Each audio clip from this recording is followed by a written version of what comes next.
The New Rector.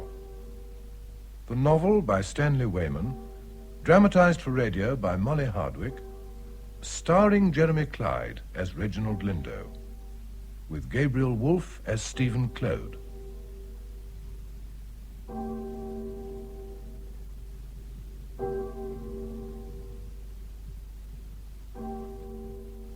The action begins near the close of the year 1879. The New Rector.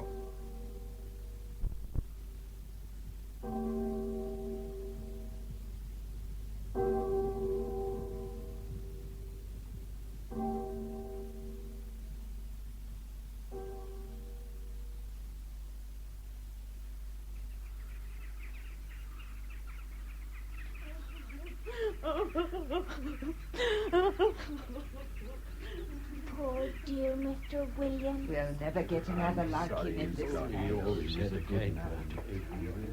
So we've seen the last of our dear old rector. Such mournful things, funerals. You would come, Mamma. I thought it only right to pay my last respects to Mr. Williams, Laura. My dear, did you notice Mrs. Clare's bonnet? A bunch of coloured flowers distinctly showing under the veil. Never mind, Mamma. Nobody could take their eyes off yours. Oh, yes, I think I was wise to have it made up specially. Oh, here's Stephen Clode. Oh, how sad he looks, poor fellow. I expect he wonders who he'll get in Mr. Williams' place. He's really very handsome, isn't he, for a curate? Laura, dear. Well, Mr. Clode, so the sad occasion is over. Yes, Mrs. Hammond. He is laid to rest. Now, what we all want to know is who is to be the new rector. Well, Miss Laura, I hear that the living may be given to Mr. Herbert of Easthope. Oh, but he's old. Now, why don't they give it to you? To me? My dear my dear young lady, it's quite out of the question. I've never had the slightest expectation of the living. I should have thought you most suitable. No. Everyone in the parish would be glad. Why shouldn't you have it? Can we not get up a petition or something? I think someone should tell Lord Dynmore what we all want. I do indeed. If your good wishes could procure me the living, I should have reason to hope that Lord Dynmore will certainly appoint a senior man. Someone who can't even dance, I suppose, or play tennis like you. It would certainly be more gratifying to the ladies of the parish if the new rector were, youngish, unmarried even. I always feel that a clergyman's wife should be chosen from his congregation. Then, you see, she knows everyone's business and everyone's troubles, Yes. and it's all much pleasanter. I agree, Miss Laura.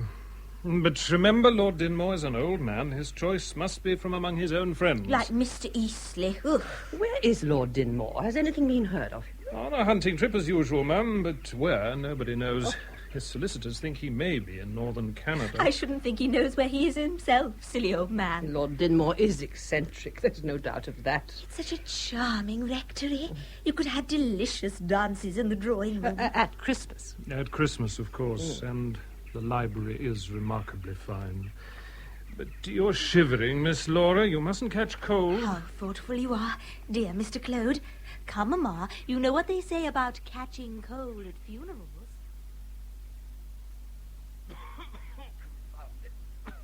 Blasted London fog. You can't see across one's own room. Though that's small enough. Come in. Lindo, my dear fellow. Jack. How on earth did you find your way to the temple on a day like this? It is a fair way from the East India Dock Road. You walked, of course, yeah? Don't tell me. Poor parsons always do, like poor barristers. Oh, come, Jack, now you get plenty of briefs, surely. Not enough, old man. Thought you were one when you knocked. Seriously, have I called at a bad time? Oh, not a bit of it. Take your coat off. Sit down. What's your news? Well, that's just the point, Jack. Ah, you have news. I thought there was an unusual flush in your cheek, a bit of sparkle in your eye. Parish affairs? Some old party left £1,000 to St. Barnabas Mission? I wish they had. No, it's not that. It's personal. I've received the offer of a living. By Jove, I'm glad of it. Very glad. You've had enough of slumming. What is it? 200 and a house? It's rather more than that. Oh. Read this. October the 30th, 1879. The Reverend Reginald Lindo. St. Barnabas Mission House, 383 St. Dock Road, London. Dear Sir, We are instructed by our client, the Right Honourable the Earl of Dynmore, to invite your acceptance of the living of Claversham in the County of Warwick, vacant by the death on the 15th instant of the Reverend John Williams. The living is of the approximate value of £810 per annum and a house. Our client is travelling in the United States, but we have the requisite authority to proceed in due form and without delay. Well, this beats everything. Claversham. Why, I know it well. Do you really? I knew old Williams. I've even got an uncle down there and cousins. My dear fellow, it's a wonderful piece of good fortune. I congratulate you heartily. Oh, thank you, Jack. It is gratifying. But how did you come to know the noble Earl? I don't. I've never seen him in my life. But my uncle was his tutor. You know my uncle, a vicar of St. Gabriel's Aldgate. He died about a year ago. Oh, yes, I remember. He often used to stay at Lord Dynmore's place in Scotland. I suppose my name must have come up sometime when they were talking. Likely enough, and the Earl remembered it. It's wonderfully good of him. And not a small country living, but a town. And £810 per annum. And you're just 25. Why, you'll be the youngest rector in the clergy list, I should think. I know, but I mustn't think of it just like that. From the loaves and fishes point of view, I mean. Of course, I'm glad about the money and the house, but if I didn't feel I could do the work as I hope to do it, please heaven, with as much fervour as I've worked at St. Barnabas, then I would refuse it. I would indeed. Oh, I wouldn't do that, old fellow. We've known each other from college days, and I know you're not the man to shun responsibility. I'm glad you think so. I do. Accept. Now, about this uncle of mine, his name's Bonamy, and he's a solicitor, and one of your church wardens. How strange. And jolly, isn't it? Well, I wouldn't call it jolly, exactly. He's been good to me, and I'm not going to say anything against him, but I wouldn't like him for one of my church wardens. Never mind, though. You'll like my cousins. Splendid girls. One's still at school, that's Daintry, and as for her sister, Kate, well, you'll see what I mean. But don't cut me out, though, will you? I expect to have very little time for flirtation, Jack. My parish duties are all that will concern me. Of course, of course. My cousins are coming up on a visit next week. Introduce you, if you like. It's very kind of you, Jack, but I have a busy fortnight ahead. It'll take me all my time to wind up my affairs at the mission.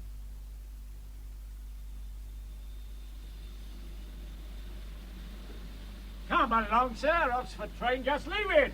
Thanks, I'm not travelling. Just seeing someone off. Here you are, girls. Something to read for the journey. Oh, good. The new Punch. Thought you'd like this book, Kate. Their wedding journey. Oh, it sounds rather romantic reading for me, Jack. Oh, I don't know. Just thought you might like it. All right in this carriage? Yes, thank you. Couldn't you get us an empty one? Daintry. Sorry, none to be had. But that chap in the corner won't bother you. Hasn't stirred from behind the Times. He's got horrid boots on. Daintry, be quiet. Well, there you go. Soon be at home, girls. Remember me to the governor. And thank your mother again for having us. Goodbye, Jack. Goodbye, Kate. Goodbye.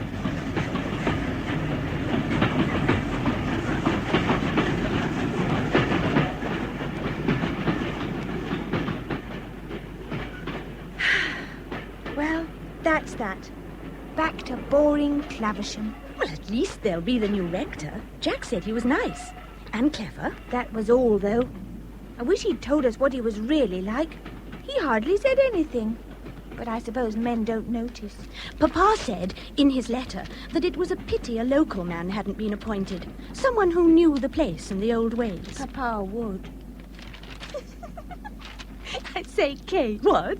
Look at this in Punch. Visitation questions for archdeacons and others. Let's pretend we're archdeacons calling on old Lindo.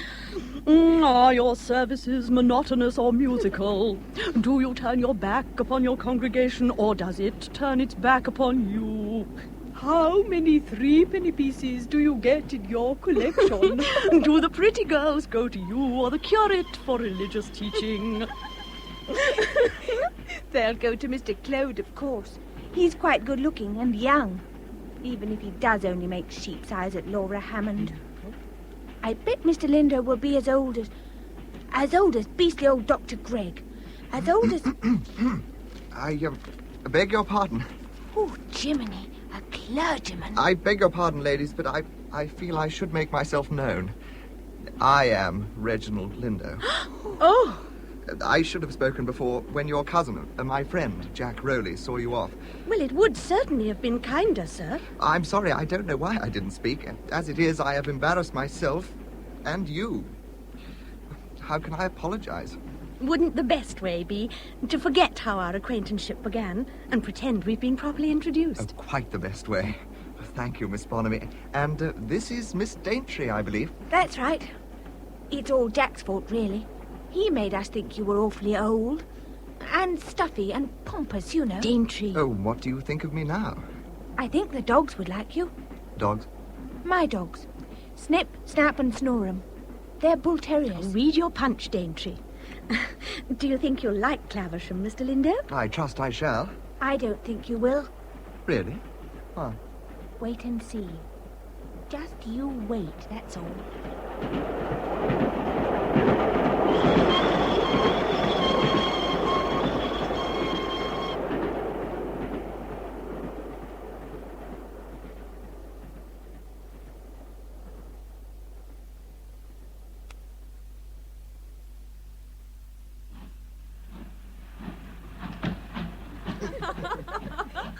Goodbye for the present, Miss Bonamy. Miss Daintry, I hope to see very much of you in the future. Oh, we hope so, too. Oh, we do. The dog cart is meeting us. Will you share it as far as the rectory? That's most kind of you, but I expect to be met by my curate. Oh, yes. There is Mr. Clode at the end of the platform. Oh, well, I'll go and join him. Goodbye, ladies. Goodbye. Oh, Miss Bonamy. Well, well, Miss Bonamy. Back among us once more, eh? Good day, Dr. Gregg. Oh, I can't do without you, you know. You're very kind. Come along, Daintry. Picked up a handsome young parson on the way, did you? We hardly picked him up, Dr. Gregg. He travelled in the same carriage. And it was Mr. Lindo, so there. Oh, a new man's son, I presume. Well, there'll be some scratching and clawing among the parish tabbies now, I wager. I really couldn't say. Well, you seem to be getting along with him pretty well. Haven't seen you laughing like that before. Yes, it was a very pleasant journey. Pity I didn't see you at Paddington. And we could all have shared in the fun, eh? I'm afraid we really must be going. Good day. Good day to you, Miss Bonamy. Why didn't you tell him it was the rector, Kate? Now he's got it all mixed up. Dr. Gregg may find out his facts for himself. It's no business of ours to help. Mr. Clode, I believe. Good day to you. Oh, good day. You came to meet me, I think. My name is Lindo. Oh, really? Mr. Lindo didn't mention that you were with him. I'm afraid you I will don't... walk up to the rectory with me, perhaps? I would like that. And where is your father? Was he delayed by business? My father? Have I made a mistake? You're Mr. Lindo's brother, perhaps? Brother? No, I am Mr. Lindo. The rector? Yes. Indeed.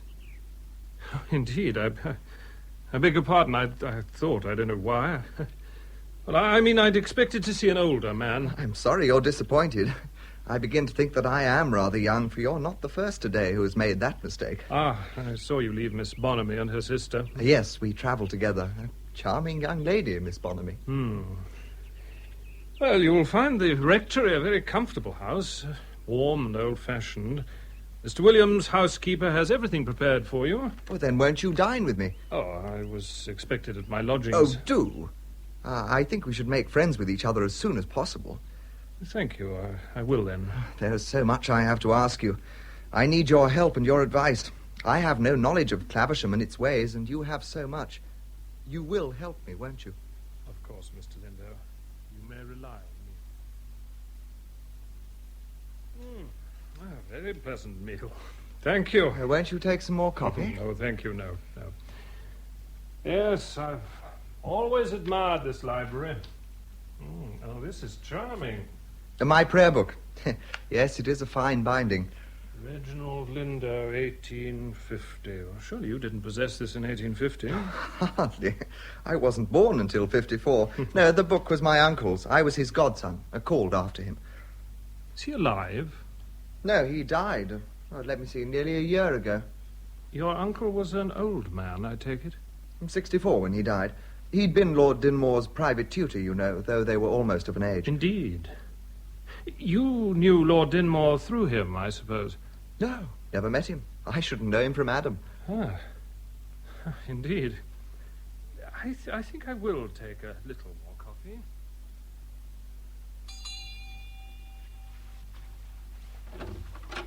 Yes? Is Mr. Bonamy at home? No, sir, he isn't. I'm sorry to have missed him. Do you know what time he will return? No, sir, but I expect Miss Bonamy does. Will you walk upstairs, sir, and I'll tell her. Thank you.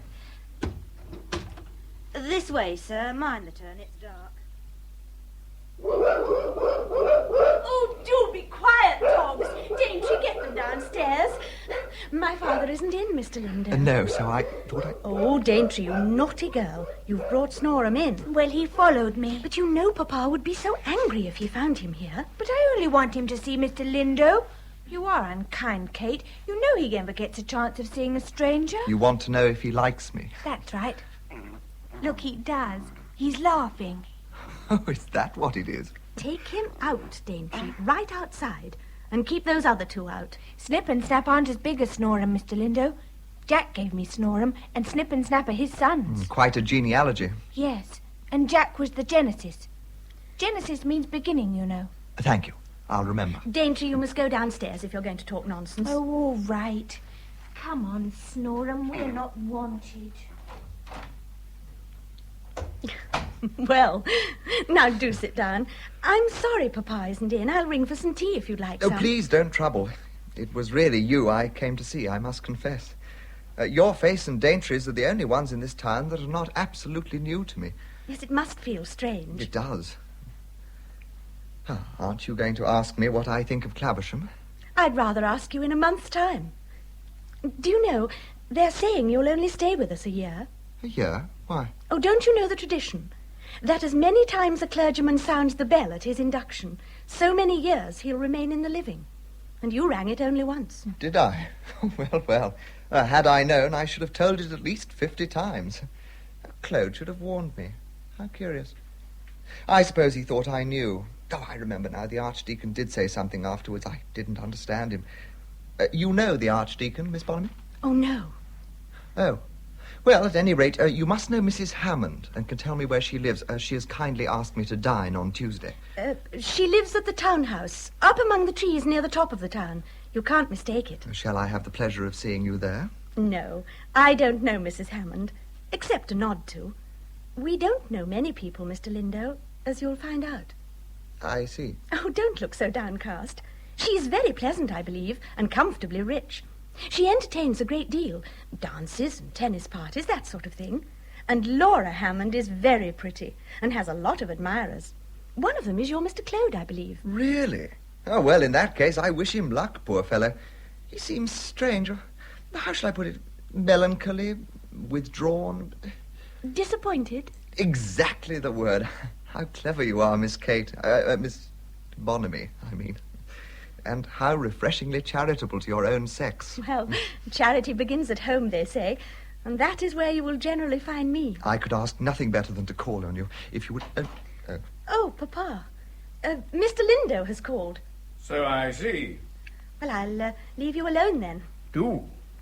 Goodbye, Mr. Lindo. Goodbye, Miss Bonamy.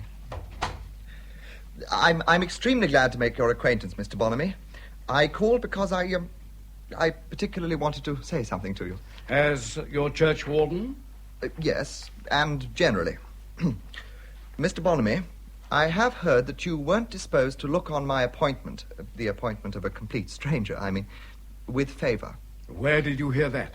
Well, perhaps you'll excuse me saying how I learned it. It was in conversation, by accident. Then I think you should have kept it to yourself. Well, possibly. My only motive in mentioning it was to say that I hope, shortly, by appealing to you for your hearty cooperation, to overcome any prejudices that you may have. My prejudices are rather strong. I may as well warn you now, as frankness seems to be in fashion, of one reason for them. Pray do. I've been told you're meditating considerable changes in our church here. Now, I must tell you this, that I object to anything new. Anything new.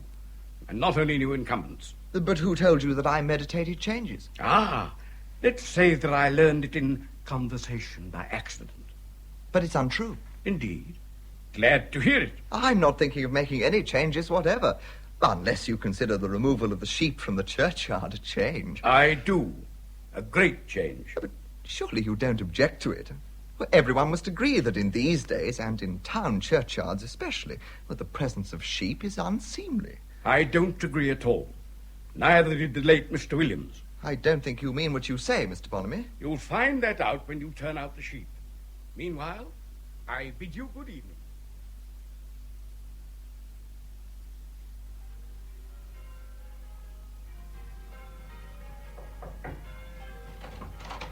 Someone to see you, Rector. Oh, dear.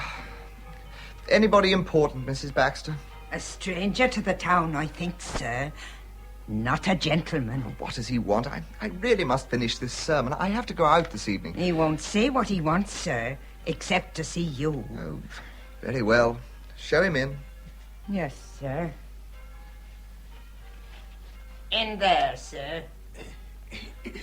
Good day. Good day, sir. Sit down. Your name is... Felton, your reverence. Charles Felton, Lord Dynmore's valet. Indeed. Has Lord Dynmore returned, then? I can't say he has, sir. Well, then you've brought me some message from him. No, sir.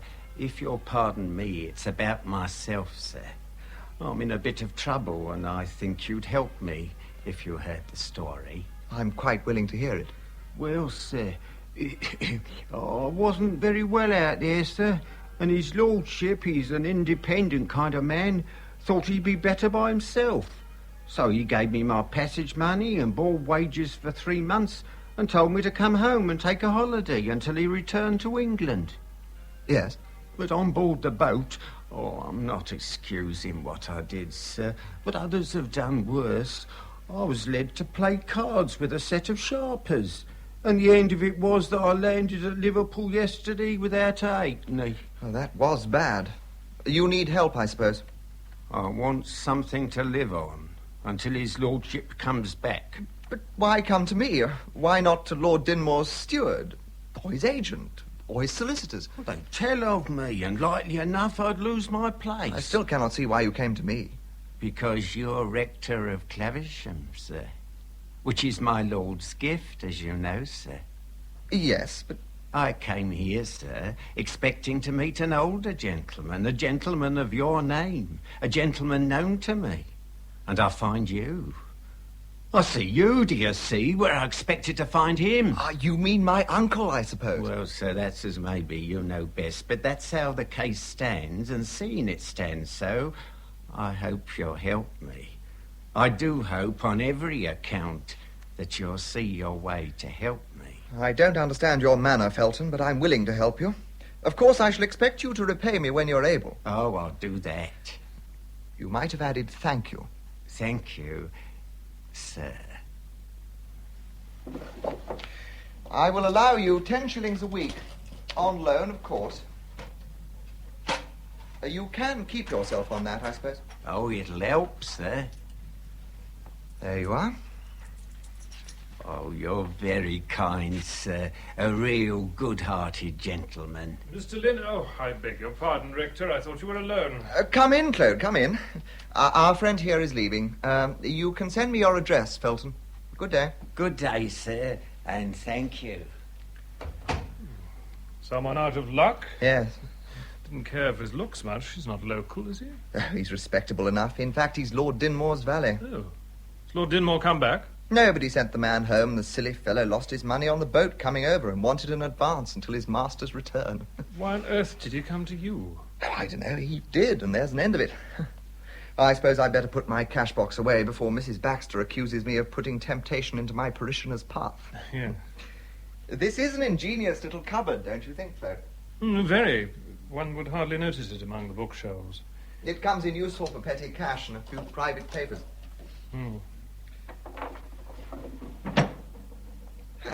Any news abroad today? Well, there's a good deal of interest felt in the question of the churchyard sheep. Oh? If you give way on this matter, you'll give way on others. Bonamy is impossible. He's not a gentleman, you know. He was an office boy with Adams and Rooke, the old solicitors here. Oh. Well, he's well off now, a sort of power in the town, but of course people like the Hammonds don't visit with him. Well, that seems very unkind and very snobbish. And whatever Mr. Bonamy may be, his daughters are perfect ladies, and very charming ones. Yes, of course. I suppose they suffer for the old man's crustiness. It's all utterly unchristian. I won't tolerate such attitudes in my parish. Then you'll run your head into a lot of trouble, my dear Rector. This is a small, close-knit country town society, not a slum, I should say, working-class area like your previous one. But your feeding does you credit. Yes. Or perhaps I can get a word in tonight. You're going to the Hammond's party? No. Really? I understood you were a particular friend of theirs. Mrs. Hammond has been kind enough to invite me to all her parties since she moved into the townhouse nearly 2 years ago. Well, then why... Mr. Williams was not a dancing man. He went out very little. Now that the parish has a young rector, I imagine the Hammonds will pay less attention to his curate. Dear me, Clode, I had no idea you felt like this. Oh, my dear man, I don't give a straw whether I go to the party or not. I'll send the boy up to say I'm ill, and then they'll invite you. Nonsense, I wouldn't think of it. Please forget what I said. I have plenty of duties to keep me occupied. Oh, so have I, indeed. But I suppose one must go into society sometimes. If you want to rise to the top of the tree, if your soul isn't present to an office stool, be careful to be guided by this golden rule. Be careful to be guided by this golden rule. Stick close to your desk and never go to sea, and you all may be rulers of the Queen's Navy. Stick close to your desk and never go to sea, and you all may be rulers of the Queen's Navy.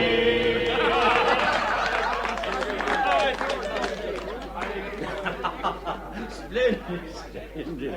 Ah, Rector, you must tell me all about your mission work. I should like to, Archdeacon. Not quite the moment now, in such a festive gathering. Why don't you ride over to see us one day? How very kind. I'd be honoured. Well, we're only 3 miles away, at Kingsford Carbonell. My wife will make you very welcome, won't you, my dear? I was just saying to Mr. You look happy, Mr. Lindo. Happy, Miss Hammond? I feel really transported into another world. From the one I was in this afternoon, you know. And it's a pleasant one. Oh, delightful, charming. You can't imagine how much so. These beautiful rooms, the flowers. Where can they have come from in December? Mamma has them sent from the Isles of Scilly. Really? And the music. I hear so little outside our choir. What was that very lively piece they were singing just now? You don't know Pinafore? Why, it's all the rage. I thought you came from London. I do, but I never went to theatres and couldn't afford them. Dear, dear. What a dull life you must have had, poor Mr. Lindo. Never mind, we'll cheer you up now. Mamma is always organising something or other. That reminds me, I did mean to speak to you, and I hope you won't think me impertinent. Yes? About the Mrs. Bonamy. Oh. I believe, I have heard that Mr. Bonamy's unpopularity in Claversham has led to a certain, what one might call ostracism of himself and his family. Really? I don't know anything about it. Mr. Bonamy is a wretched, cross, fidgety man, and everybody detests him. Why, he's trying to bully you about those sheep, isn't he? Well, yes, he is. Don't give in to him. He's only doing it to be tiresome. We like you, and you're a gentleman, which is more than he is. You're very, very kind to me, Miss Hammond, but what I mean is that I think it's a pity Miss Kate and Miss Daintry should suffer for their father's shortcomings. Do they? I hadn't heard. I believe very few people call on them. Then they must call themselves and leave cards. Miss Hammond, you are so influential in this town, and so... What am I? So sweet and kind, I'm sure. Oh. Too kind not to help two somewhat friendless young ladies. Oh, very well, then. I'll ask Mamma to call, though I don't know if she will. What a dreadful man you are, Rector. Why, what can Mr. Lindo have been saying, my dear? Only that we must make friends with the Bonamys, Mamma. The Bonamys? That rude, overbearing man? Mr. Lindo says nobody calls on the girls and that we should. It would be a kindly and Christian act, Mrs. Hammond. Miss Hammond agrees with me. Really, Laura? After all you've said about Kate Bonamy? It will please Mr. Lindo so much, Mamma. Oh, very well. Of course, my dear. Won't you play to us again, Mr. Greenacre? I'm sure we'd all like to hear another of your pièces de résistance. Oh, heavens, man. What are you doing? Oh, mercy. Mercy, Governor. Don't give me up. You scoundrel, get up and tell me what you were doing. Yes, robbing the rector's cash box, weren't you? Oh, don't give me up, sir. I've never been in jail or in trouble in my life, sir. I didn't know what I was doing. I swear I didn't. Aren't you the man who was with the rector this afternoon? Yes, sir. Charles Felton. I'm a respectable man. I'm his lordship's own valet. I'll tell you everything. I know all about you. Mr. Lindo gave you money. He did, sir. You ungrateful wretch. Thank heaven I came here and found you tonight. You come in so quiet I never heard you. It shook my nerves terrible. Yes, well, I had urgent business with Mr. Lindo, and I didn't want to disturb the household. And thanks to me, in a few days you'll wear the broad arrow on your clothes, my friend. No, you're a gentleman in holy orders. Oh, give me this one chance, sir. Be quiet. Oh, get up and speak like a man. Now tell me what you came for, and I may let you escape. But the truth, mind. Well, sir, his lordship turned me off. He missed some money and gave me enough to carry me home and told me to go to the devil. That was not the tale you told Mr. Lindo. No, sir. That was lies. But I had to get some money from him to live, sir. You came to Mr. Lindo rather than anyone else. Why? Because I thought he was an old an old friend of his lordship, sir. A gentleman I'd met once. And then, when I got to Claversham, I heard the new rector was a young man. Yes? And putting two and two together and keeping a still tongue myself, I thought he'd serve me as well as the other, only different like. And what did you say to him? Not much, sir, but he understood, and he promised me 10 shilling a week. To hold your tongue? Well, so I took it to be, sir. I see. And then you came here to rob Mr. Lindo further. I saw the money in that box this afternoon, sir, and I thought a bit of capital would set me up comfortable. And then the devil put it into my head that the young gentleman wouldn't prosecute, even if he caught me. Look here, Felton. I'm going to deal mercifully with you. Oh. On certain conditions. Sir? Not to leave Claversham. If you do, before I give the word, I'll put the police on your track, you understand? Anything, sir. I wish to see that you lead an honest life for a while. I may tell Mr. Lindo, and once, or I may not. Now, where are you lodging? The Bull and Staff, sir. I'll stay there.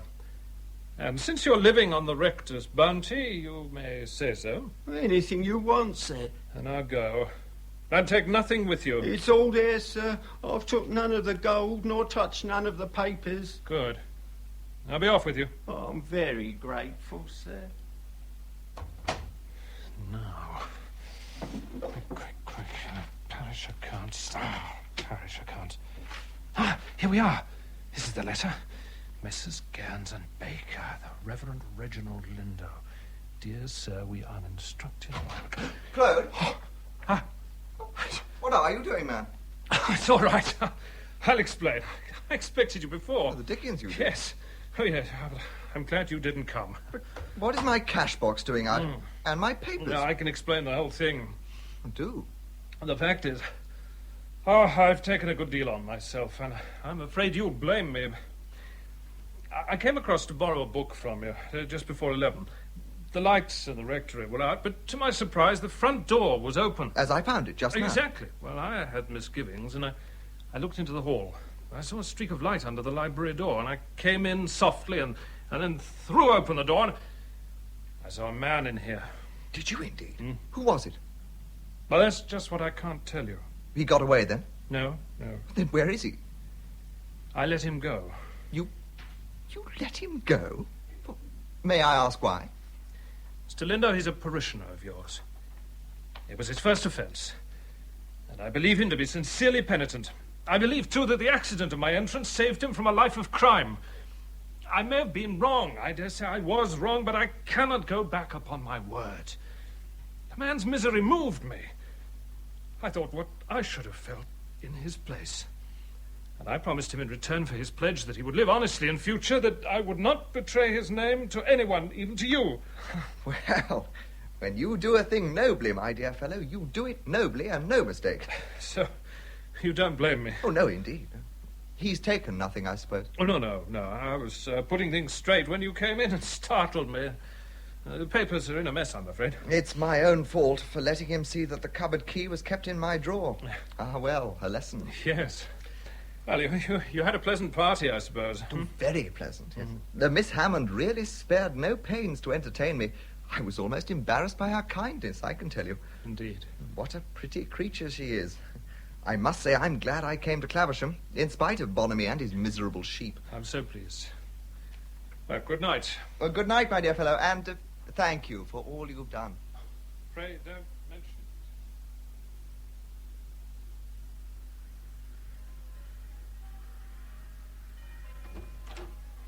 Oh, Mr. Clode, I was glad when I saw you coming up the path.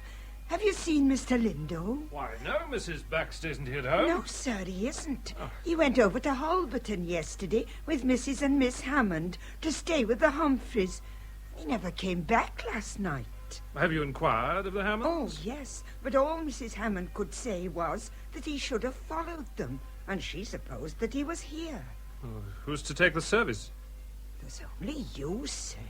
But I'm at the Hamlet church today. I can't possibly neglect that. Now, don't worry, Mrs. Baxter. The rector's sure to be here in time for 11 o'clock. You don't think he's met with an accident? No. They say something's happened at the coal pits on Bear Hill. Nothing of the sort. He'll be here, you'll see.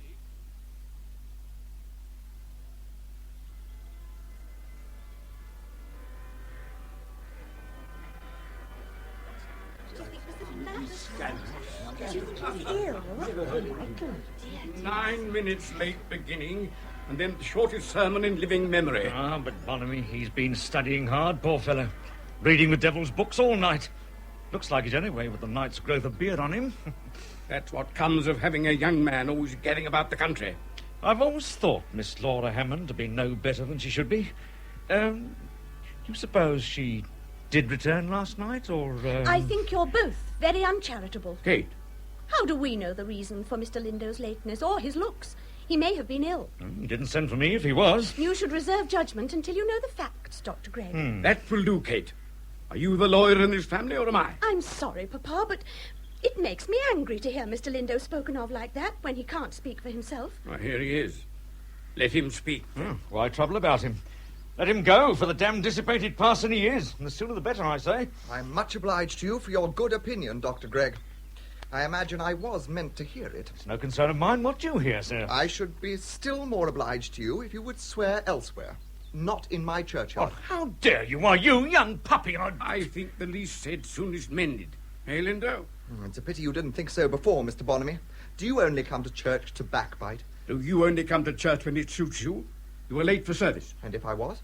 Well, there may have been a good reason, but it's a thing I've not known happen here for 20 years. You take too much on yourself, Mr. Bonamy. My parish, among other things. You've laid yourself out to thwart and embarrass me. I know that. But I warn you, I shall find means to... To put me down? No, to keep you in your place as I hope to keep to mine. I wish you good morning, Miss Bonamy. Well, Kate, what do you think of your young hero now? You have still not heard the reason for his lateness. No, Miss Kate. He didn't care to tell us. You've little enough to thank him for, Kate. He's not been near for a month at least. Too busy up at the Hammonds. I won't discuss Mr. Lindo any more. I'm going home. Daintry? I'm here. I was listening to you, and I think you're perfectly horrid, Papa. What? And so are you, Dr. Gregg. It's nothing to do with you. And if you feel like that, you ought not to come to church at all. I wouldn't. Well, Come along, Daintry. Horrid cats, that's what you are. And that is what they said, Mrs. Hammond. Miss Hammond. My own parishioners. It's abominable. Yes, really abominable of them. But you haven't heard yet why I was late. I know it wasn't that you stayed at the Humphreys all night playing cards. My maid told me that rumour. They would say that. The real reason was very different. I started back last night about 9:30 after you and Mrs. Hammond had left. As I passed Bear Hill Colliery, I heard there'd been an accident, an explosion. A man with a night shift had been crushed. Oh, dear. Seriously? Beyond help. He wanted to see a clergyman. Another pitman, seeing me riding past, stopped me. How very sad. I went down the mine and stayed with him the night. He died at 9:30 this morning. I came straight from that to church. And they say these things of me. It's too bad, spiteful creatures. I heard young Daintry defending me. rather loudly. And Miss Bonamy seemed not to join in the general denunciation. Oh, well, perhaps she has finer feelings. Well, yes, I must go. It was so kind of you to invite me to luncheon. I have so few friends in Claversham. You may count us among them, Mr. Oh, Lindo. yes, indeed. I thank you both, sincerely. You have helped me today by your kindness. Goodbye. Goodbye. I'll see myself out. Oh, come again soon. Thank you. I like that young man. So do I. Do you, Laura? I wonder how much. Oh, well, he's very handsome, but he hasn't half the brains of someone else, or the looks. Stephen Clode? Yes. Well, perhaps not. I don't know. Poor Stephen. I thought you liked him very much at one time. I did. I do. But you don't want to marry him now. I don't know. He loves you, Laura, I'm sure. I've seen him look at you. Now, do you think you should lead Mr. Lindo on as you do and neglect Stephen for him? I don't neglect him. Yes, you do. He's not been invited here since Mr. Lindo came to the parish. I feel I should have been firmer with you. Much of this is my fault. But one has a position to keep up in a town like this. And I wanted you to make a good marriage. Oh, Mamma. Now, perhaps if Stephen had got the living... Oh, do be quiet, Mamma. It's all very tiresome and I'm bored with it. Will you ring the bell for tea, dear? I think we'll have it early this afternoon. I feel I want...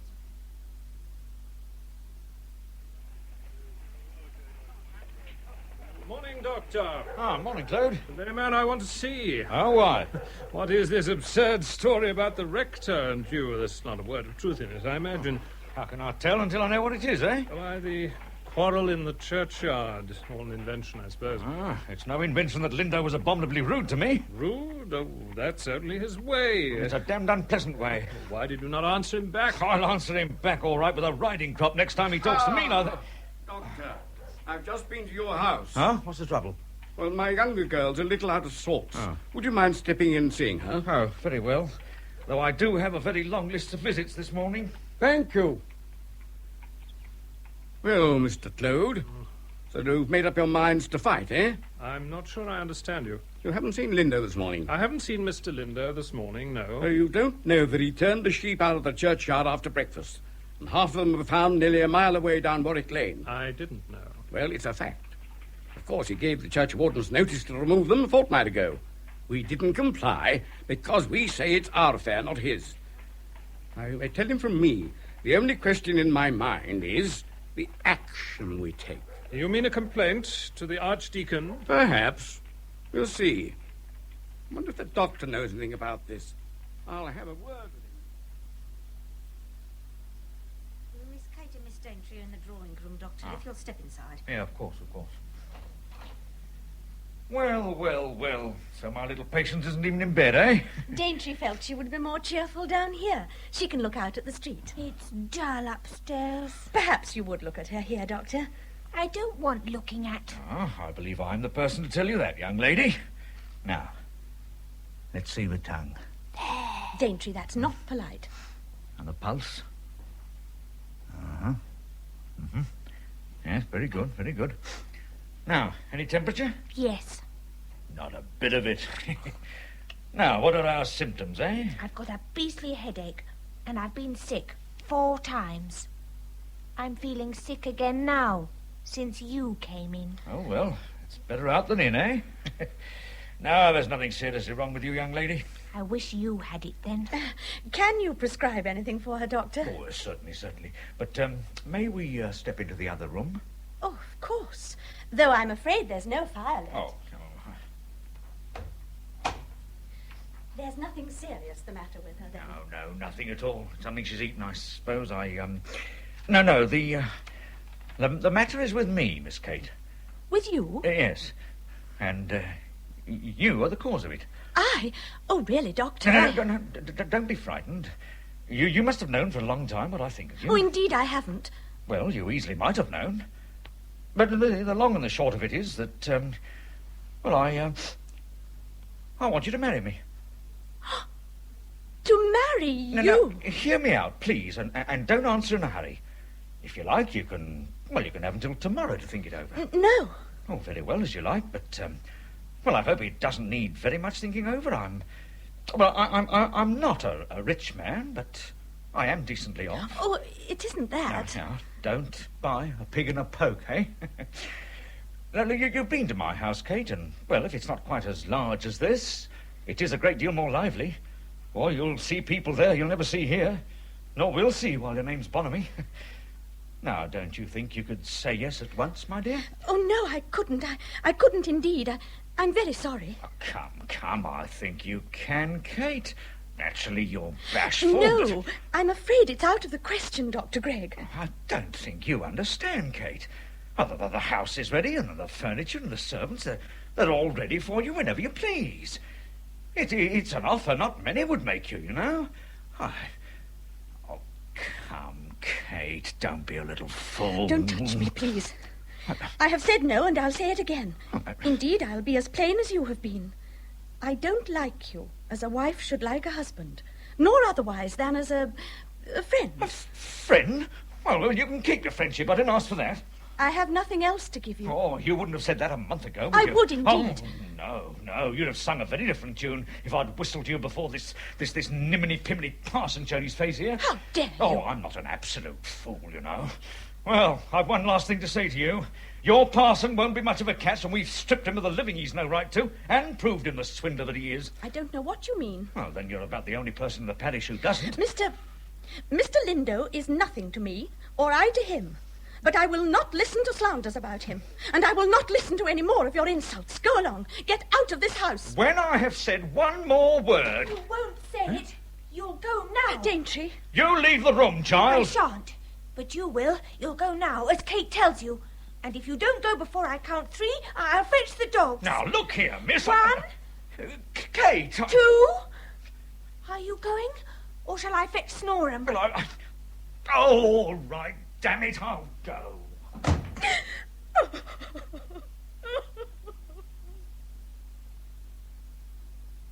You're not eating anything, Kate. I have a little headache, Papa. I'll be better when I've had a cup of tea. This business with Gregg upset you, I suppose? Yes, a little. You're sure you gave him the right answer? He's a well-to-do man, you know. I don't know many who could make you more comfortable. Oh, I couldn't marry him. I don't like him. Now, Kate, I wouldn't have you marry anyone you don't like. You know that. Yes, Papa. I thought you had a fancy for young Lindo when you first came here. Oh, that was only because he had no other friends then. There was nothing. Dr. Gregg spread stories because we'd travelled from London together. And Stephen Clode has spread some too, though he pretends to be Mr. Lindo's friend. I don't want to talk about it. Only, Yes? Has he really turned the sheep out of the churchyard? Yes, he has. He's making a fool of himself, as I expected. However, it's convinced me of one thing. What? That he doesn't know himself that he has no right here. Now, Dr. Gregg said something about that I don't understand. Why has he no right? It may be a mare's nest. I don't know. But it's the talk of the town that there was some mistake in his presentation for a living.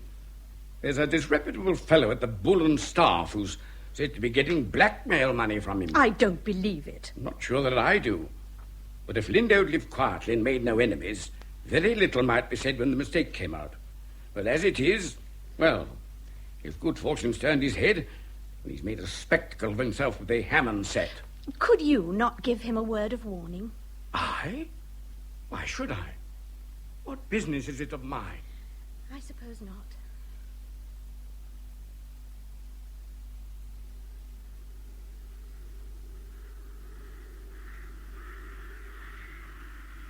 Miss Bonamy, this is a surprise. I thought I would come to see you. I almost turned back and then... Come in. I was on my way out, but there's no hurry. Thank you. Oh, bitter day. Oh, you're shivering. Let me take your coat and I'll ask Mrs. Baxter to make some tea. No, I'm not cold. There's something I want to say to you. Yes? Well, come into the library and sit down. Do you know what is being said of you in the town? A good many hard things, I believe. But I don't believe they will affect me one way or the other. So you won't thank anyone for telling you of them. Well, where ignorance is bliss, you know. Yet there is one thing being said which I think you should know. Your friends may not venture to tell you. Indeed, you arouse my curiosity. It is being said that you have no right to the living, that you are appointed by some mistake or fraud. Is it indeed? No, I hadn't heard it. May I ask if you heard it from your father? Well, he told me, yes. But he also said that he didn't believe part of it. He thinks me not guilty of fraud, then? No. I'm much obliged to him. Oh, you're angry with me, I can see. But I have one more thing to say. Please continue. I am told that the fewer enemies you make, the more quietly you live, the greater the chance will be of your staying here when the mistake is found out. The mistake? What mistake? Oh, please, I shan't trouble you again.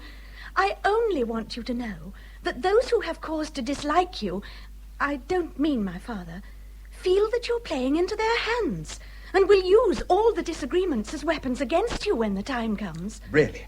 And may I ask who my ill-wishers are? I don't think their names matter. Then at least may I ask why I am indebted to you for this warning? I thought it a pity you should fall into a trap unwarned. And I thought your friends would not warn you. I quite agree with you. My friends wouldn't believe the story. Perhaps not. I am astonished that you did. I am astonished that you should have believed anything so absurd, Miss Bonamy. I suppose I should say I'm sorry I told you, but I'm not. It's better you should hear it like this than from others. I hope never to hear of this nonsense again. You will. I'll go now. But you will hear it again, and remember what I have said. Mr. Clode to see you, Miss Laura. Oh, show him in, Susan. I didn't know you had a visitor. Good day, Rector. Miss Laura won't mind entertaining two clerics at once, will you, Laura? Oh, of course not. Do sit down, Mr. Clode. Thank you, I mustn't stay. I'm glad you've turned up at this particular moment, Clode. I want your opinion. Miss Laura says that I'm pauperizing the town by giving too much away. Now, if you're half as generous at our bazaar on the 10th, you'll do twice as much good. Or half as much evil. If you like. Any success the bazaar may have will be entirely the result of your efforts, not mine. Thank you. Would you think those very small hands could turn out so much needlework, Clode? Miss Hammond is very accomplished. Were you asking my opinion about parish expenditure? To be sure. Well, there is one pensioner I think you'd do well to strike off your list. Who's that? The gentleman at the Bull and Staff. Bull and Staff? I don't know any such gentleman. I think you know Felton. Felton? The valet? Yes, I know him, but I didn't know he lived at the Bull and Staff. Not much of a place, is it? Very nearly the worst public house in the town. Oh, really? I'll speak to him about it. I should speak to him about getting drunk, too. He's drunk every day, but Saturday, when he comes and pulls a long face at you over a clean neckcloth. Who is this man? I don't know anyone called Felton. Protégé of the Rector's. Ask him if you want to know. He's a servant of Lord Dynmore's, Miss Laura. You might also ask the Rector why he finds Felton board and lodging, free, gratis, and for nothing. That's my business, Clode. Mr. Clode. Stephen, why are you being so horribly rude to Mr. Lindo? And why are you both so angry? I have no idea why Mr. Clode has begun this subject, Laura. Perhaps I'd better say good evening to Oh, him. must you? You won't forget the bazaar. Of course not. Good night. Well, which is it to be, Laura? I don't know what you mean. I think you do. Is it to be him or me? You must choose. Who said my choice was limited to you, too? Who said I should have to choose at all? Laura, don't play with me. Don't torture me. I'm a man. Is he more? Is he as much? I love you with all my heart. I've loved you since the first moment I saw you. Will you throw me over because he's a little richer, because I'm a curate and he's the rector? God help me, Laura. I thought you loved me a little. Stephen, you don't need to speak to me like that.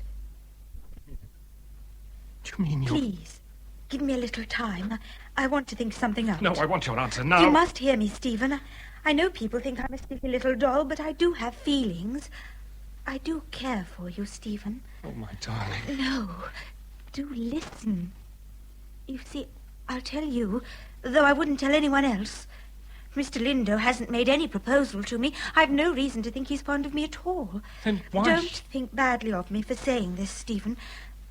I wouldn't marry Mr. Lindo because he's a rector with a living and a position. Oh, I did flirt with him at first, but then I realized how stupid I was being. I was so jealous, so bitter. But all the same, I wouldn't marry a curate. Not even you. Well, you see, to marry a curate would be a failure for a girl like me. I've held my head rather high and stood by and seen other girls married. And if I married a curate now... Well, do you understand? I think so. And despise me? Well, you must. But I think you should know me as I am. Yes. Now, I'll say this to you. Win a living, and I'll marry you. If you can't, then I can't. You marry me on the day I obtain a living? Yes. Laura. Oh, Laura. No, you shan't escape. I shall kiss you as I've wanted to kiss you so long, Laura. Stephen, don't. Oh, you frighten me. Darling Stephen. And you promise? I promise.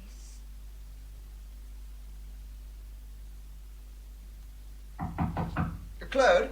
Damn. Are you there? May I come in? Confound it. Just a moment, Rector. Yes, come in.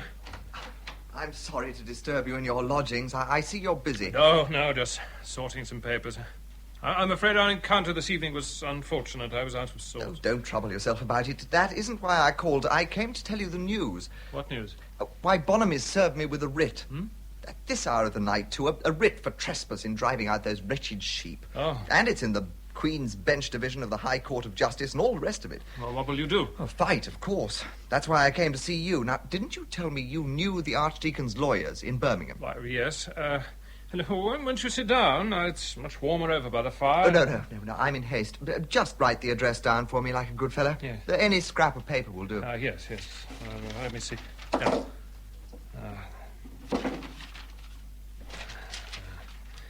Now. There you are. Yes, they may be trusted, I think. Oh, thank you. I'll write tonight as soon as I can get back. Now, I'll leave you to your work. Don't sit up too late over that mass of papers. I won't. Good night. Good night. Oh. And all for nothing. There's not a line in these letters to convict him. All my pains for nothing. How am I to get them back? Oh, it is jolly decent to see you, Cousin Jack. Why don't you come often and often, though it is so dull here? Work, my dear, work. But I thought I'd slip down and see you and Kate and my friend Lindo. I didn't expect to hear the old man had been putting his foot in things, though. Well, he has, as we told you. No end. And yet he's the best of fellows. Don't you like him? I did. Kate did too, didn't you? Oh, of course. And you don't now? Well, not so much. He's too big a swell for us now. Oh, Daintry means that my father and Mr. Lindo have not got on well lately. Hardly, if it comes to serving a writ. So, of course, we've seen very little of him. Oh, that's all, is it? Well, no doubt he's found his own friends. Who has? Mr. Lindo, Papa. Ah, you know him, I think, Jack. Why, yes, sir. We were at college together. He's one of my best friends. Indeed. I hadn't realized that. No, I dare say in private life he's not an objectionable man. Oh, quite the reverse. Why do you say that? Because in public life, I dislike him. I'm sorry about that. I don't know him much in that capacity, you see, though it happens that I was the first person who congratulated him on his promotion when he told me of the offer of the living. Did he indeed? Now, if you'll excuse me, I'm going over to see him. He dines late, I expect. Mr. Lindo does everything that is fashionable.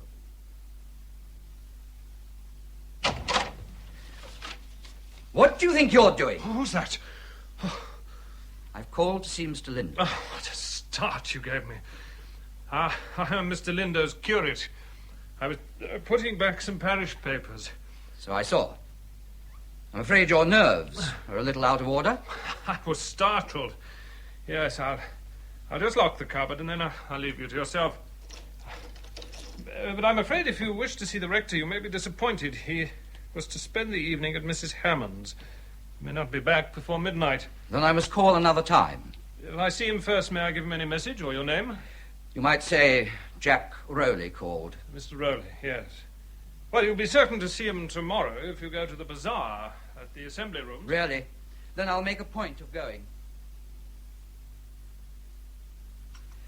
Do have some more tea, Archdeacon. Thank you, Mrs. Hammond, but I feel I've really had enough after that excellent cup at the bazaar. Oh, wasn't it a success? Indeed, yes. I think we may have taken £100 or more. Really? So you see, Mamma, we didn't wear our eyes out over those tablecloths for nothing. Oh, I never imagined we would, my dear. I only cautioned you not to work in a bad light.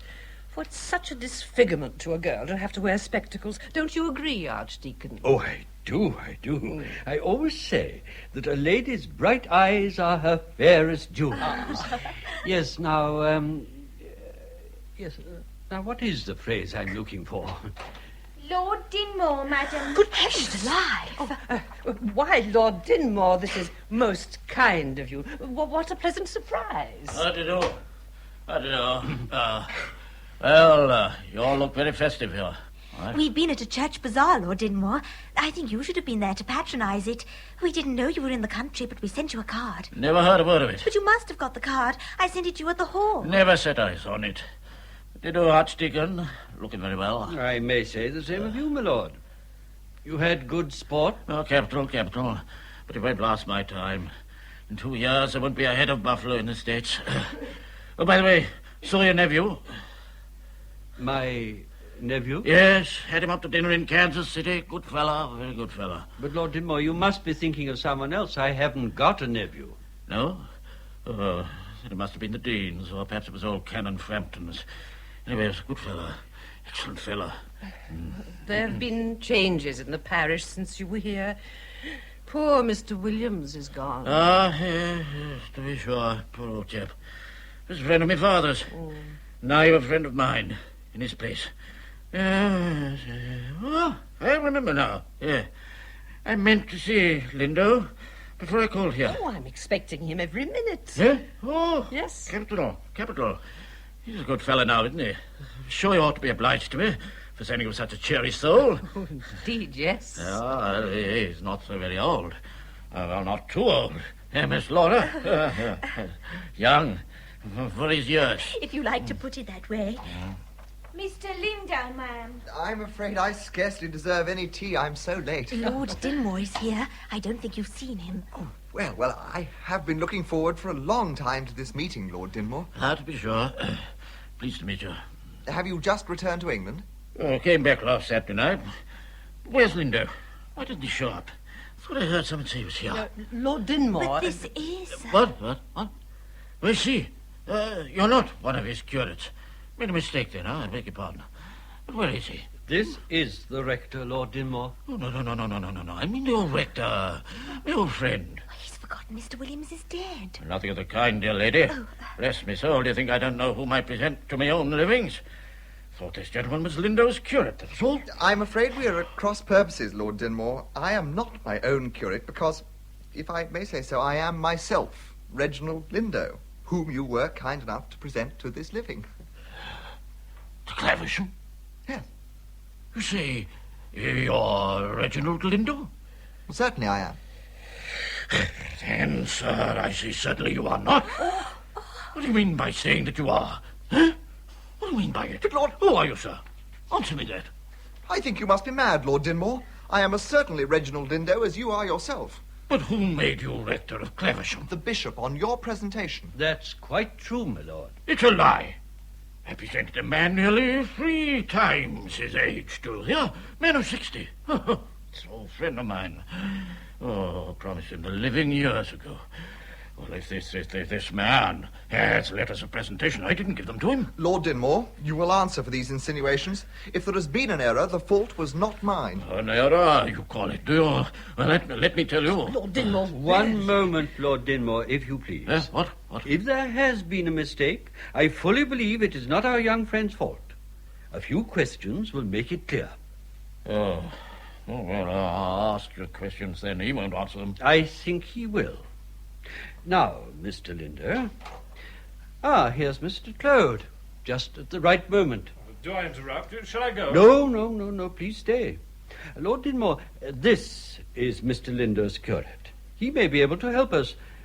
First, my lord, to whom did you intend to present the living? My old friend, Reginald Lindo. His address? Huh? Oh, East End of London. Somewhere. Oh, I remember now. St. Gabriel's Aldgate.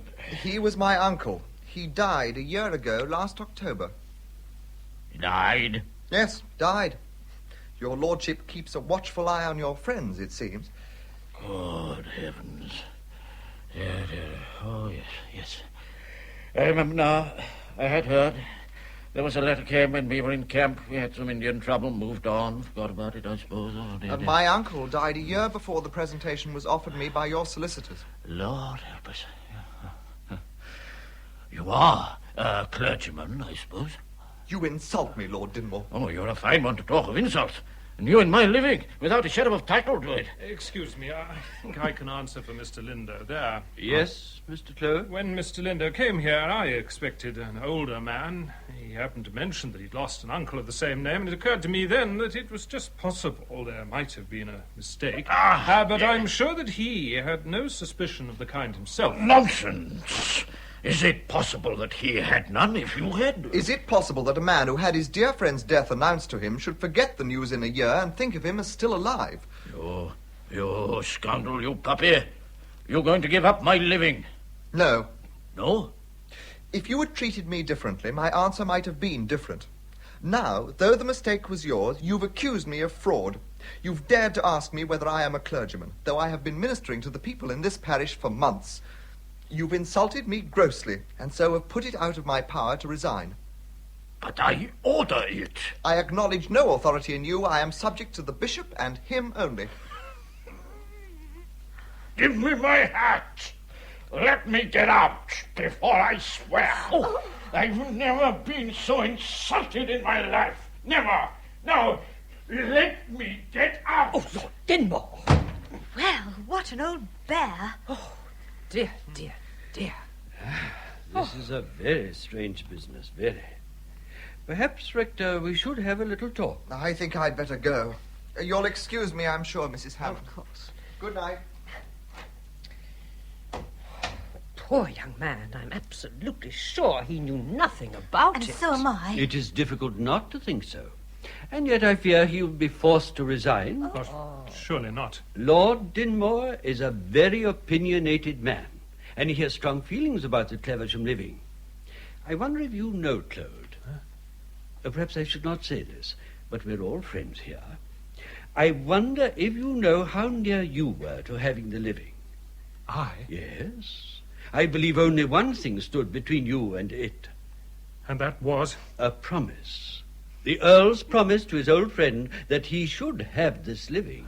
But for that, he would have kept the resolution he'd made that in future he would give his living to the curate, wherever the latter had been 2 years at least in the parish, and stood well with it. As Mr. Clode does. So now, if anything should happen to Lindo, you would drop into it.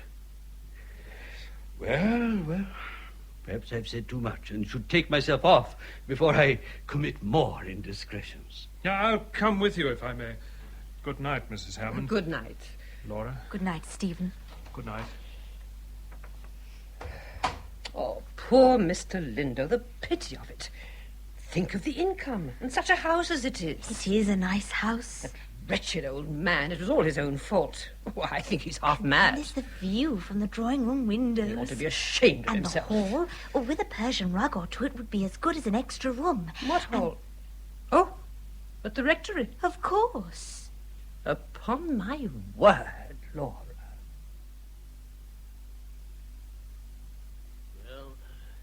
You've heard it all now, Bonamy, and I've heard what you've got to say about that scoundrel Felton. So we've got a clear case. Now then, what's to be done? You want to take counsel's opinion? No, my lord. I mean that I don't think I can act for your lordship in this matter. Not act? I have explained, my lord, that I have been constantly opposed to this young man, but my opposition has been of a public nature, and, on principle, I'm unwilling that he or anyone else should think that private interest has had any part in my opposition. But damn it, you served him with a writ. I'm afraid I cannot make my reasons clearer. You realize that you're throwing away a share of my work? I do, my lord. And I suppose you'll act for the other side. I shall not act professionally for anyone. Oh, well, then you're a damned quixotic fool. That's all I have to say. Jenkins! Jenkins! Where's Madame Courage? Still here, Jack? I'm surprised at that. Why, sir? Well, I mean, I wonder why you're not at the rectory, advising your friend how to keep out of jail. What? What on earth do you mean, sir? I mean that he's in considerable danger of going there. Oh, no. There's been a scene at Mrs. Hammond's. Lord Dynmore turned up there and met him, denounced him as an impostor, and swore he'd never presented him for the living. My goodness, who told you, Papa? Never you mind, young lady. What's more, Lord Dynmore has evidence that Mr. Lindo has been paying a man a certain sum each week to keep his mouth shut. How much? It's not true. Who told Lord Dynmore about this? I did, in fact. Oh, how could you? How could you betray him? Even if it's true, there must be a good reason. Kate. Oh, don't cry, Katie. Please, dear. This is rather a wild tale, isn't it, sir? I can't answer for it, but there's no doubt of one thing, that Lindo was appointed in error. Daintry, fetch me my slippers, as a good girl. Oh, no, get me a candle and take them to my room.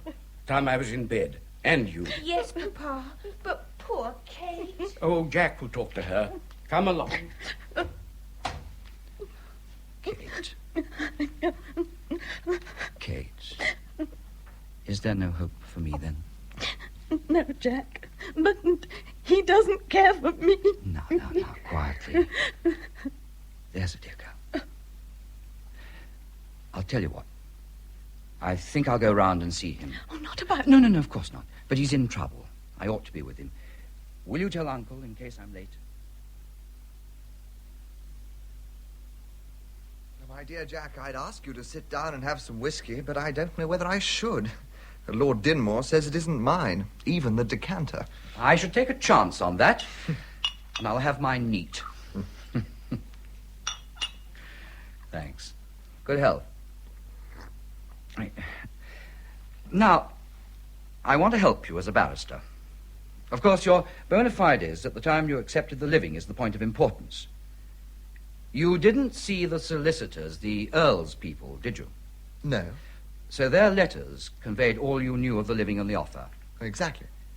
May I see them? They're here, in the cupboard. I made them into a packet and put them away soon after I came. They've been here ever since. Here you are. Let me see. Dates. Good. Number 1. I think that's the letter you showed me. Hello? How's this? What? You've torn off the latter part of this letter. Now why? I never did that. Certain? Quite. I remember arranging and endorsing the packet. The letter was intact then. I read each one through. Have you ever shown the letters to anyone? Never. Think. Well, I do remember now that soon after I came here, a man broke in and ransacked this cupboard. A burglar? Was he caught? No, or rather, yes. But my curate caught him, but let him go as it was his first offence. Well, sounds an extraordinary story to me, but... Jack, what a fool I've been. Good heavens, what a fool I've been. About the letter? No. Jack, I want you to give a message to your cousin, Miss Bonamy. Yes? Will you tell her? I'm sorry I misjudged her a little while ago. Oh, she'll understand, and behaved so ungratefully to her. Yes, I'll tell her. And you, Jack. I can't express to you how good I think it was of you to come here tonight. Nonsense, I've done nothing. Oh, which reminds me, what about my uncle's writ? Have you put it in a lawyer's hands? Yes, Turner and Gray of Birmingham. Clode gave me their name. Well, I'd better settle it for you, I think. Oh, you're more than kind, Jack. Now, where did I put their address? Clode wrote it down for me on a scrap of paper. Yes. Here it is. No, thanks. Where did you say you got this address? From Clode. And where did he write it down for you? Where? At his lodgings. Why? Is it important? It very well might be. May I take this with me? Certainly. Good night, old chap. Good night, Jack.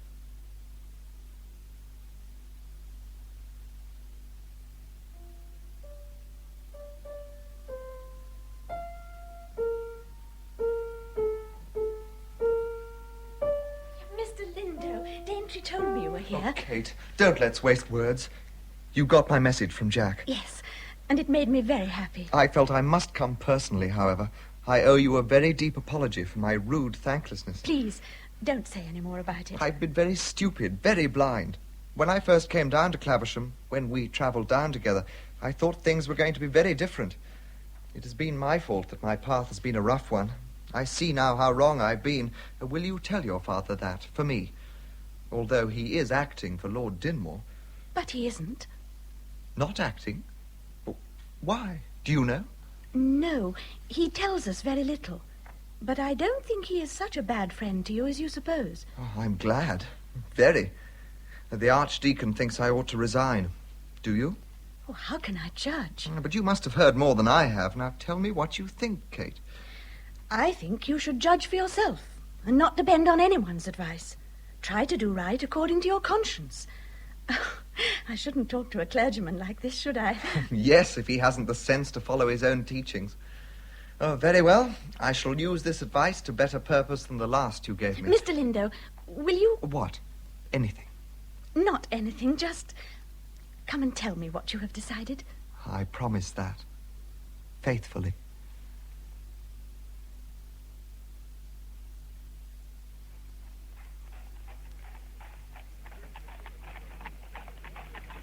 Morning, Clode. And may I congratulate you? Congratulate? On what? Why, haven't you heard about the rector? No. What of him? He's resigning, that's what. What? Lindo's going to resign at once. He's changed his mind. That's right. Talking big, defying the Earl, all the rest of it. But he's singing a different song now, it seems. Here comes the Archdeacon. Now we'll hear the facts. Good morning, Archdeacon. And what's the news? Good morning, Dr. Gregg. Mr. Clode, I was on my way to see you. Well, I see we're almost at the library. Shall we step into the reading room and have a word? It should be quiet at this time of day. I always find when I drop in to glance at the gentlemen. Well, now, I have some good news for you, Mr. Clode. I saw Lord Dynmore yesterday. Indeed? Did you? You heard that Mr. Lindo has resigned the living. I heard just now. Frankly, I'm sorry. Yes. But having said that, Mr. Clode, I'll come to a pleasanter matter. I'm happy to say that Lord Dynmore has authorized me to offer the living to you. To me? I'm glad the living has not gone to a stranger. Mr. Bonamy, you've heard the news? I have. And as People's Warden, I object to Mr. Clode's appointment. Oh, bless me, what do you mean? What I say. What objection can you have? It's rather a curious story. When Mr. Lindo first heard that his title for the living was in question, he referred to the letters containing the offer. I see. From the time of his arrival until now, they've never passed out of his keeping, to his knowledge. Nevertheless, when he referred to these letters kept in a locked cupboard in his library, he found that the first in date had been mutilated. What has this to do with me? In a moment you shall see. Mr. Clode, did you supply the rector with the name of a firm of solicitors? I did. And gave him their address? Certainly. This is what you wrote? Yes. But what has this to do with objecting to my appointment? Just this, Mr. Clode. The address is written on the reverse side of the very piece of paper which is missing from Mr. Lindo's letters. And I should like to hear from you how you came into possession of it. What? I think you'd better tell us, Mr. Clode. I don't know. The rector must have given me the paper. He is sure he did not. You don't mean to charge me with stealing it, I suppose? To be quite candid, I do. On what evidence? Jack, come over here, please. Here is my nephew, gentlemen. Will you kindly tell the Archdeacon what you have told me?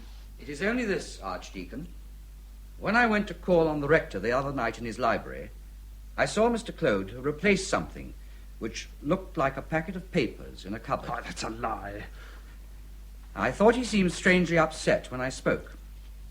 Afterwards, I found out indirectly from the rector that he had no business at that cupboard, which contains only private papers. Well, Perhaps you'll explain that, Mr. Clode. It's all a lie. It's a plot against me. They're all in it. Bonamy and Lindo and this man. I can hardly believe that. Well then, believe what you like.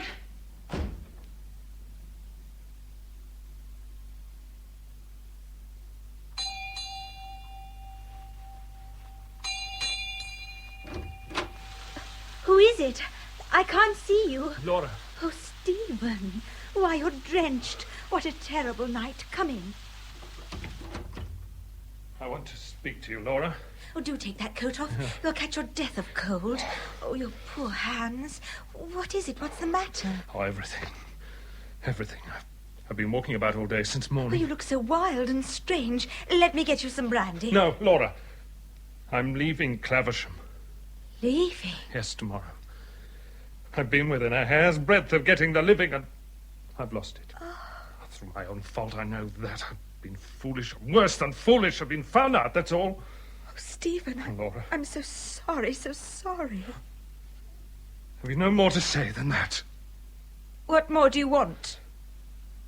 If you don't know, I can't teach you. You've no right to say that. You remember our agreement. You intend to keep to it? Of course. And that's all you have to say to me? Yes, all. Except that I wish you well. I shall always wish you well, of course. Thank you. Goodbye. Goodbye, Laura.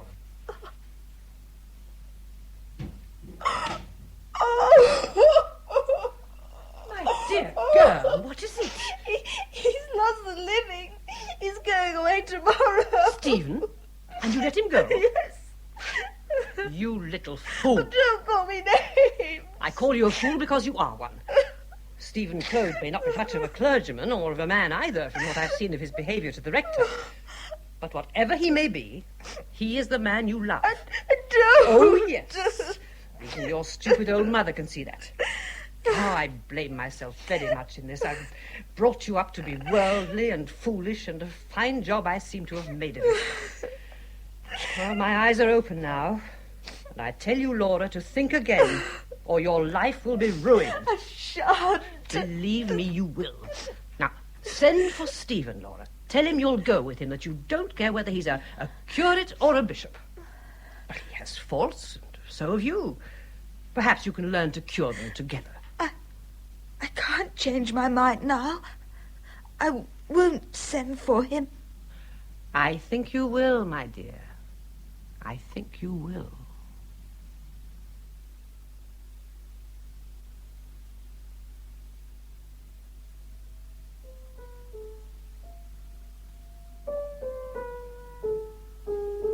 Can't you play something more cheerful, Daintry? No, because I'm miserable. Oh, Kate, what shall we do when he's gone? Who? Oh, you mean Jack? Of course. But you never did care for Jack. Now, you have no right to say that. I think Jack's one of the kindest, most generous men I know. Oh, I never thought you felt like that. Perhaps I didn't a little while ago. I know him better now. Do you remember when he saw us off at Paddington and brought you Their Wedding Journey to read and you didn't want it? Yes. Perhaps he meant it as a sort of hint. Daintry, if you don't stop chattering nonsense this minute, I shall be very angry with you. Now, go off to the schoolroom and write out some French verbs. I want to be by myself. Well, you won't be, because I can see Mr. Lindo walking up to our door. What? Your hair's quite tidy. Oh. Hello, Mr. Lindo. Kate's in there if you want to see her. Yes, I do, Daintry, very much. Kate? Good morning. I'm afraid my father is not in. I came to see you. You've heard the news, I suppose? Yes, and I'm so sorry. I mean, I'm sorry now that when you... Asked for advice? Yes. I'm sorry I presumed to give it. Well, that's a pity, for I've come to ask for it again. You won't refuse, will you? Well, I think I must. I know nothing of business. This has nothing to do with business. Oh, well... I'll make it as short as I can. And it will help me a little if I put it in the third person. But I don't... Once, Kate, there was a man. Young, keen, and successful. So successful that others envied him. Who came to know a girl, and from the moment of knowing her, to admire her. She was not only beautiful, but from the first meeting he thought he saw in her the qualities all men want to see in the woman they love. Oh, I think... Stay where you are. This man was weak. He'd had little experience in his new field of work and thought himself of greater importance than he was. He had plenty of opportunities of meeting this girl, but his head was turned and he moved away from her to others. He acted badly, in fact, and he got his reward. And finally, he lost his grand position and found himself where he'd started, as a poor curate. Yes. Then, of all times, he found out for certain that he loved this girl, and that he could imagine no greater honor or happiness than to have her for his wife. Well, look at me, Kate. Will you tell me what he should do? Should he ask her to forgive him, or should he go away? Won't my advice come a little late? Oh, Kate. Oh, my darling girl. Oh, you mustn't. Oh, yes, do. Oh, Kate. Well, upon my word. Oh, Papa. Sir, pray don't disturb yourselves for me. The fact is, sir, I have just asked Kate to be my wife. And I was just going to say I would. Indeed. Indeed. Well, you have surprised me. You'll give your consent, then? Well, I really can see no reason for withholding it. No, on the whole, I cannot see one. Oh, thank you, Papa. When I saw you here, Mr. Lindo, I imagined you'd come to tell Kate your news. Well, I'd not quite got around What to that. news, Papa? I saw Lord Dynmore just now. Oh, what did he say? He told me something which Mr. Lindo already knows. It seems that his lordship's mind has been considerably altered by an account he's just heard of Mr. Lindo's conduct on the night of the mine disaster. I only did my duty. Your duty in this case seems to have consisted of descending Bear Hill Mine by temporary lifting gear to workings 2,000 feet below the surface, where you remained all night by the side of a dying man in a spot where you might have been killed at any moment by a further explosion. Oh, but you never told us. Mr. Lindo never told anybody, apparently. He merely arrived late for church. The manager of the colliery just made his report to Lord Dynmore, who owns the Bear Hill mines, of course. Lord Dynmore is what one might call a sporting man, with a great admiration for bravery. And it was brave indeed. Perhaps you'd like to tell Kate the form his lordship's admiration took, Lindo. Well, Kate, he offered me the country living of Pocklington in Oxfordshire. Worth about 500 a year, I think. The vicar of Pocklington will take over the living here. And you never told me. You let me think you were going to be a poor curate, you said. And it made no difference to you, Kate. Of course not. Well, I may say I foretold this. I always said this young man would introduce great changes in the parish, and he's done it. He has fulfilled my words to the letter.